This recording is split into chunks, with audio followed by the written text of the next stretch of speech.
To grasp it, let it go. The sun drapes itself across the horizon, spilling gold into the fading sky, a final act of surrender before slipping into the unseen. This is the moment of dusk, the in-between, the exhale after a long day's inhale. It is here in the tender hush that we encounter one of life's greatest paradoxes.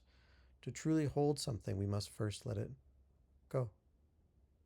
We all carry relics of our past, stories etched into our bones, heirlooms of memory, burdens disguised as treasures, a letter never sent, a regret folded into the creases of time, a love lost but never truly released.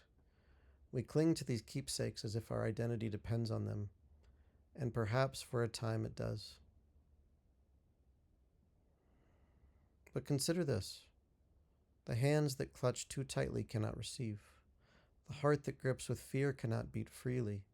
The mind entangled in old echoes cannot hear the song of tomorrow. Avalon calls for the seeker to unshackle themselves from the relics of Yore, to make space for the radiant dawn that awaits beyond the mist. In the days of Camelot, there was a knight named Edris. He was known not for his victories in battle, nor for his swordsmanship, but for his inability to relinquish the past. His armor, once gleaming, was weighed down with the charms and trinkets, each one a token from a lost moment, a past failure, a bygone love. He carried them as proof of his existence, of what he had endured. Yet with each relic he clung to, his movement became slower, his vision dimmer.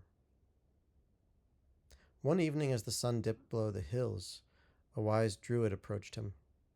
She handed him a single feather and said, "Hold this as tightly as you can." Edris clenched his fist, but the feather slipped through his fingers, carried away by the wind. "Now," she said, "open your hand and let it rest." And there it remained, light as breath. Edris understood. The past is not meant to be shackled to our wrists like heavy chains. It is meant to be held like a feather, lightly, reverently, and always ready to be carried forward by the winds of change.